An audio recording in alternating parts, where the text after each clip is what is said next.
awesome responsibility for the security, the protection, and the prosperity of the Republic of Kenya is the executive. This is a job like no other. Now, in constitutional theory, as you know, and political practice, the three arms of government are supposed to be co-equal. But I think it is common knowledge to philosophers and scholars that the executive is the first among equals. And you recall, of course, that democracy itself as a phenomenon for the governance of society is a very difficult practice to execute.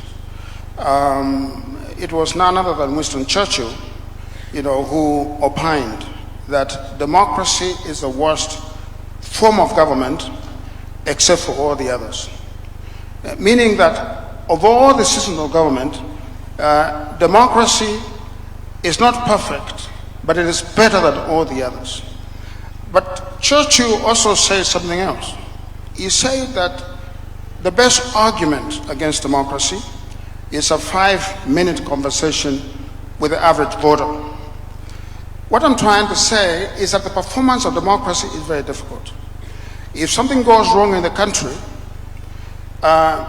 citizens will not blame the legislature. They will not blame the judiciary. They will look to the president. The president and the executive have a thankless job. If there's a terror attack, he is blamed. If there's a flood, he is blamed.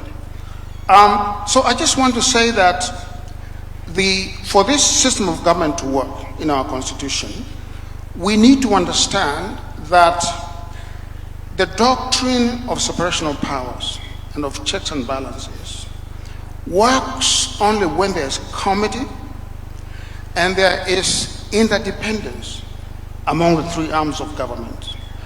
I like to say that this doctrine is like the function of the knee. The knee has the thigh bone, it has the leg bone, but it has the cartilage. The cartilage is that matter that makes it possible for the knee to function. If you remove the cartilage, you're going to have both bones rubbing against each other. So what I'm trying to say is that the judiciary is the cartilage of a democratic polity. It must do its job in our constitution. The legislature obviously must make laws. The executive must implement those laws. And so what our constitution gives us is a system in which the three arms of government, they are independent, I want to say that, but fundamentally, when they practice governance, they do so in a way that is interdependent. And I think there should be no mistake about the concept of interdependence. That concept does not mean that the judiciary, for example, when it is looking at policy, it is looking at the decisions of the government, of the executive. It does not mean that if it exercises its mind on, for example, the principle of the political doctrine, okay, giving the benefit of the doubt to the executive because of its awesome responsibility. It does not mean that the judiciary is ceding its independence. It means that it's understanding how the system works. The system works in a give and take way, and the system works only when there's comity among the three branches of government. I just want to say also, because of recent conversations that have taken place, that the legislature itself, it represents the people. So, in a sense, the legislature must be almost as clean as Caesar's wife. Okay? And I have seen, and I want to say this in front of everyone here, I have seen a reaction by the legislature when it was called out on the question of corruption. I have to say that their reaction really could have been better.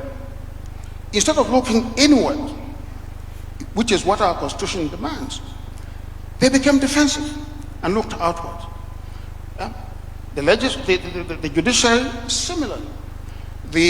Obviously, the executive as well. But I think fundamentally, there has to be this working committee between the three arms of government.